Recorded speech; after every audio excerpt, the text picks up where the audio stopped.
Well, today's episode of DWZ, we're going to check out what took place in ChocoPro 212 with just two matches. One of this event is one of three of shows taking place this entire week, all the way to Monday. We even got the semifinals of the New Japan Cup.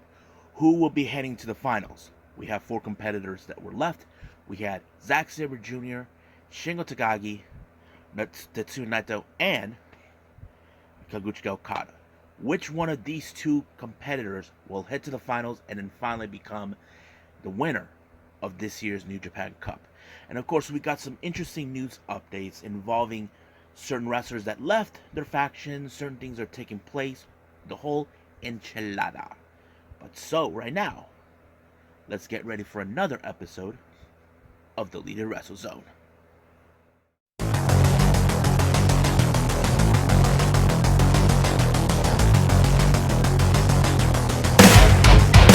Are you ready? Get up, get up! Get up, get up! Get up, get up! Get up, get up! Get up, get up! Get up, get up!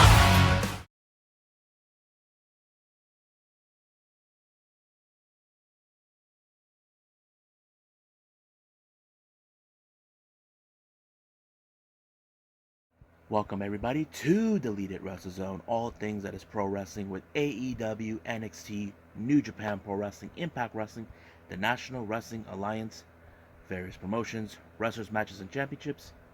I am your host, Joe, right here. So, let's begin with ChocoPro 212. Now, we only had two tag team matches. The first one we have Black Manachi, consistent of Tokiko Kirihara and Antonio Honda, taking on, well, I hate to say this, the former Asian Dream Tag Team Champions, the Best Bros. If Balinaki hears this, I know he's gonna kill me. But anyway, these guys have been back and forth with each other many times over. So it was no secret, but you know the dirty tactics that Black Kawanachi would do. That's what their end game is. Antonio Honda would bring like a toy hammer or whatever. But every tactic they try to win the match, somehow the Best Bros, as always, they overturn it. So the quickest way is to isolate one from the other, knowing that they cannot bring in the tag. However, they were so close when they thought they separated Meishiruga from Balinaki, but however, he was able to pick up the old school roll up onto uh, Kirihara in order to win the match, which was really good. But however, Black Manachi did not take this very easily. Must be a very disappointing loss. Now our next match we have Sayaka teaming up with Yuna Mizumori with the somewhat returned tag team, the Hakai Thunders, consistent of Masahiro Takanashi and Emi Sakura. I thought this was one of those matches that, Emi Sakura and Masahiro will come back. As you know, the last time these two teamed together, this was right before Emi Sakura left for the US when she and Masa challenged for the tag titles against the Best Bros. But unfortunately, that match did not go their way. So this is more like, okay, they put themselves into the test. I have to say, Sayaka really has now grown a lot. She's learned a lot, even though she's one of the younger competitors in this. Well, not youngest, but more like experience-wise, if you guys know what I'm talking about. But she did pretty good. But however, it was her that lost the match when they double pinned her completely, allowing for Masa and Sakura to pick up a very good victory. Now, when it comes to Janken tournament, you all know how this works. Rock, paper, scissors. You just cannot tell who's going to win. But I like the showdown where Balinaki took out Mei Shiruga. Yuna took out Emi Sakura. Everybody except Yuna was the only one who picked up the very good, interesting match. Now in post show, as you know, I mentioned this before. There is another show coming up on Sunday, and then there's another one on Monday. But the one on Monday you got to pay attention because it's the anniversary show, the 2-year anniversary. So, but however, And Sakura did say that she wants Black Komachi to disband. They don't want them back. So basically, Antonio Honda agrees. So now that she's back for a while, I'm not sure if she'll be heading back to, of course, to the States, but we'll see what happens then. So I think that's pretty much it. What we got with ChocoPro, I believe it's time for New Japan Pro Wrestling.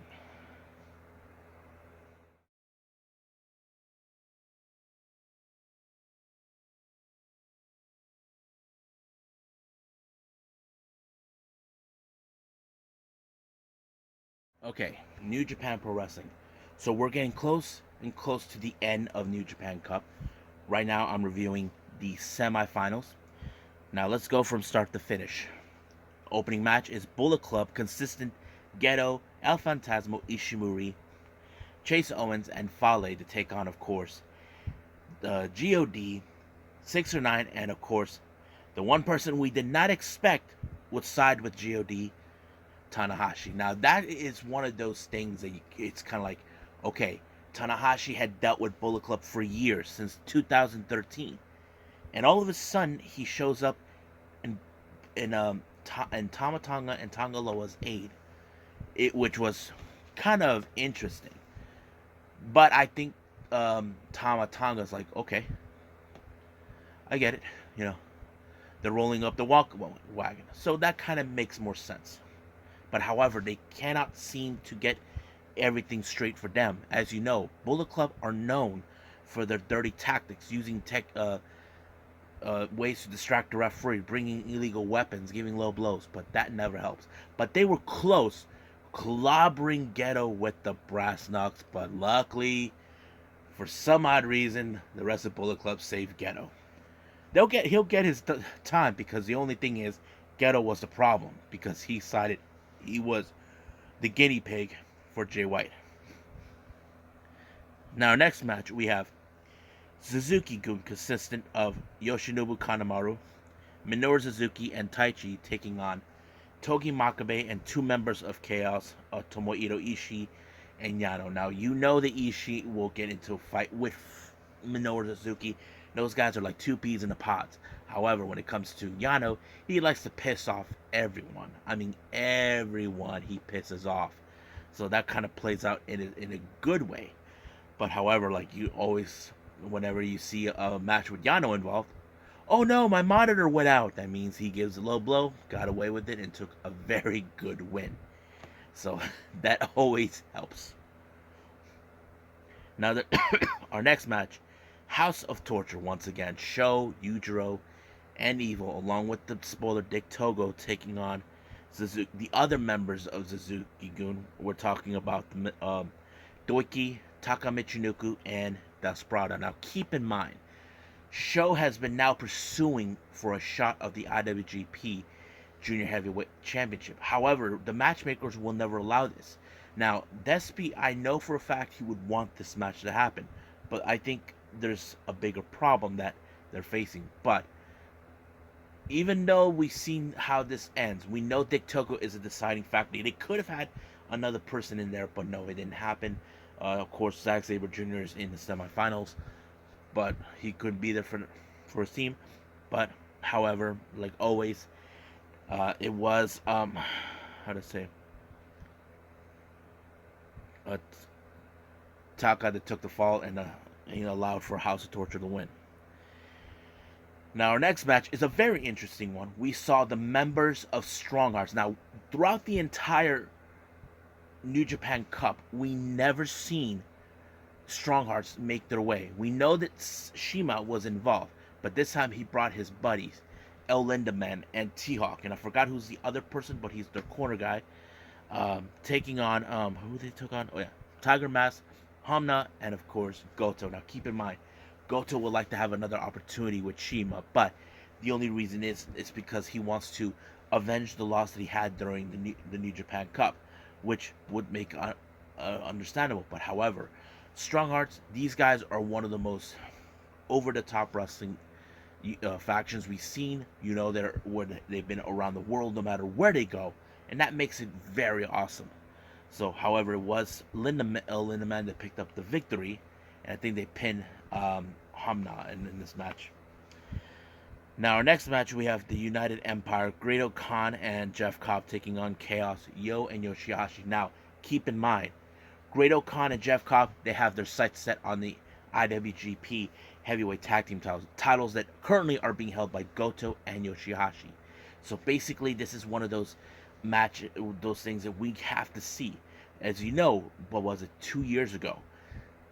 Jeff Cobb and Great Khan were in the World Tag League, but they never made it all the way to the end.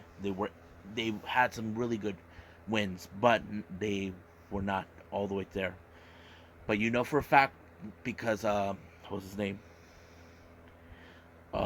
Cobb pin Yo. That's a direct message to Yoshihashi and Goto. But we'll see what happens then. Now, our next match, we were supposed to have Lij, Bushi, and Hiromu taking on the other members of United Empire, Aaron Hanare and Will Ospreay. Now, Ospreay, he's been going out on a protest saying that he did not tap out, claiming Red Shoes was an idiot. So he tried to derail this match to go in, but however, it did not. Basically, Lij just wanted the fight, but they did. But unfortunately, it was United Empire that walked out. But as soon as they were taking Hiromu out, he was attacked by Evil, which was really shocking. I think Evil's pissed that he was taken out of the New Japan Cup, or it's the words that he said to him when he lost. I don't know. Now, our next match is one of the two semifinals of the New Japan Cup. Zack Sabre Jr. versus Shingo Takagi. I have to say, this match was incredibly good. Reason is, you look at Shingo Takagi, a very strong powerhouse, taking on a guy like Zack Sabre Jr., a technical wizard. He knows exactly where to find weak points. That's the kind of match we definitely can enjoy. But however, Zack Sabre Jr. won by putting Shingo to sleep by a chokehold, telling the referee to, call the match and allow him to win. Now, our next match, which was the main event, we have Naito taking on Okada. These two guys have known each other for a long time, going back and forth, back and forth, back and forth. But I was like, thing is, we know Okada knows exactly what Naito thinks. But once again, Naito walked out with the schoolboy. I think that's what he pulled onto Okada, which was the last move he did not expect, allowing himself to make it to the finals. So it's going to be him and Zack Sabre Jr. in the finals, which I'm excited for. So I think that's pretty much it for that. So let's move on with some news updates.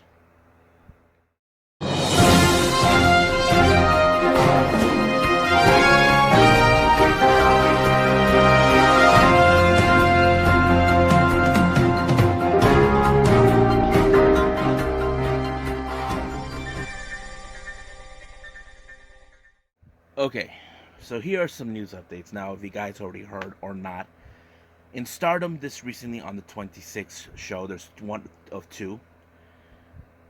Syuri had made the most interesting decision that took place.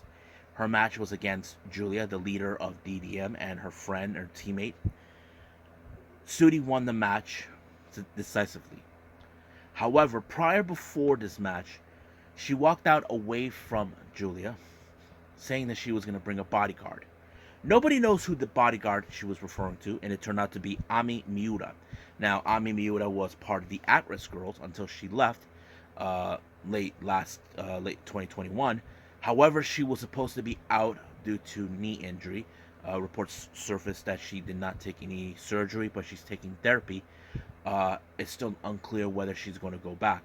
However, as soon as Syuri defeated Julia, she already made Ami Miura her first member of her own faction that she wants to start.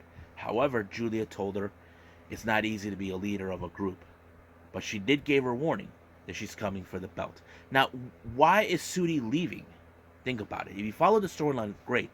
Julia wanted this belt ever since Syuri wanted. Julia's vindictive. She's very dangerous. She wants what she wants. And this is what prominents have talked about. Julia's in it for herself. She looks at the other members of DDM as mindless. But I will talk more about prominence versus DDM, possibly in the podcast, see how that goes. But behind the scenes, Julia was supposed to be the one running for the red belt. But however, because she got injured last year the plans were changed to back to Syuri, who we know that she how do I say this? She had pursued the belt maybe 3 times or so, but now the 4th time she actually won it, and that's the reason she made the decision. She became the first member of DDM to leave, which was rare. Same thing happened like the Cosmic Angels, the same thing too. But we'll see about that. But we'll find out who will be joining DDM. There's those who are speaking that what if other members from DDM decides to join Sudi? I mean, that is the possibility. I can think of maybe one person that would, and my opinion would be Micah. But we'll see about that. Now, as you know, the Ring of Honor Supercard has been back on the table ever since then. It's now been announced that they're going to have the ROH Pure Championship on the line.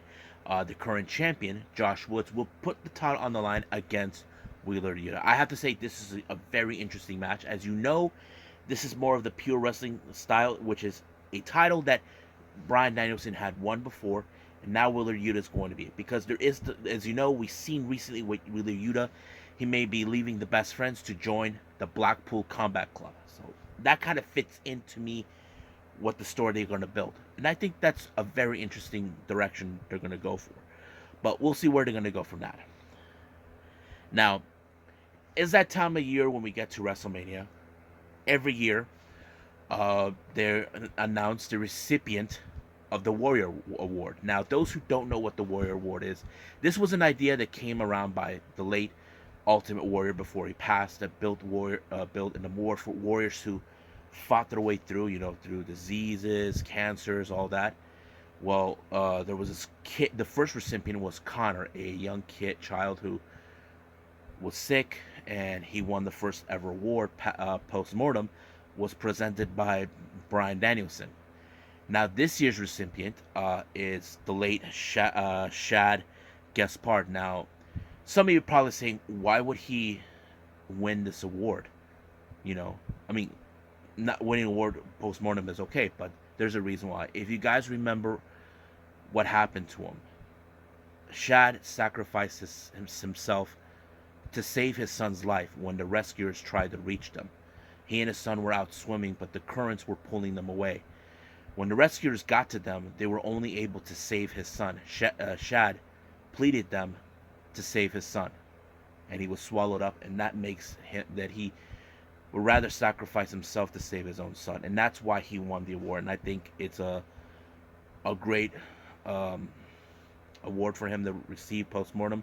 I'm pretty sure probably his family will be there to receive it in his honor. Next up, this one is coming from DDT. These next two news that came out. Reiko Saiki, who was part of the Tokyo Pro Wrestling from 2016 to 2019, has now been announced, and on May 3rd will be having her retirement ceremony. Now, she hasn't wrestled with Tokyo Pro since 2019. Recently, she's been competing in fitness modeling. To me, seeing her now, she kind of gained a lot of muscle. I mean, she's almost it's like she's almost barely recognizable. Not saying it's a bad thing, but I did not expect that coming from her. But if she's retiring from pro wrestling, that means she is already done with it. I mean, she hasn't wrestled since 2019. That's the way I see it, but we'll go. Now, related to DDT, this is what other news came around. Shinjiro Tagagi came up with a new idea for this called. Now, if you guys remember, what does the IWGP stand for in New Japan? It stands for International Wrestling Grand Prix. Well, Shingo came up with this perfect idea for the Idol Wrestler Grand Prix. This was a title that he believes will find the next Yuki Arai and Julia Nagano. These are two of the most recent members. Yuki got signed last year, and as for Julia, she just recently was put out this year. But this also now caught the major attention of a major idol group who are now interested. I'm not sure who, but hopefully more information will come out. Now, this next one, Lucha Libre Online has revealed that Booker T has issued a tag team challenge against the top guys, FTR, where he wants to team up with his brother once again. And of course, the response coming from Dax Hart would say, "Ask your dad for permission." He was referring to Vince McMahon. I'm like, ooh, that's kind of low right there. But that's how I think they wanted. But we'll see about that. Now, I mentioned more about the Pro Wrestling Noah news. Apparently, another alumni from the Mexican wrestling scene from Lucha Libre is returning to Pro Wrestling Noah, and that is Extreme Tiger. Now, those who don't know, Extreme Tiger is almost similar as Rey Mysterio, trained by Rey Mysterio's uncle. He'll be making his return to Pro Wrestling Noah. However, it appears that his arrival is caught the attention of an old rival of his named Daisuke Irada, who said that he remembered him from 12 years ago, and I'm like, whoa, this is going to be interesting. Now, our last update news, it's been announced that Fandango is planning his retirement, but however, it was not that. He's going to have a temporarily retirement, only for a few months. It's still unclear why he did it, why he's decided to do this, but hopefully we'll get more into this, comes into light, so we'll see about that. So I think that's pretty much it, what we got the news updates, so let's call it a day. Alright, hope everybody enjoys this episode, me reviewing New Japan Pro Wrestling with the semifinals of the New Japan Cup, ChocoPro. Coming up, I'm going to review a past event by GLEAT. I think this is G Pro Wrestling version 15. And then after that, we'll do some real timing wrestling where we have, of course, the NWA USA and, of course, New Japan Strong, which I'm excited to watch. So I think that's pretty much it for all of you. I'll see you guys in the next DWZ time. Same DWZ channel. I must bid all of you adieu. So, goodbye. Mwah. And have a nice day. Bang.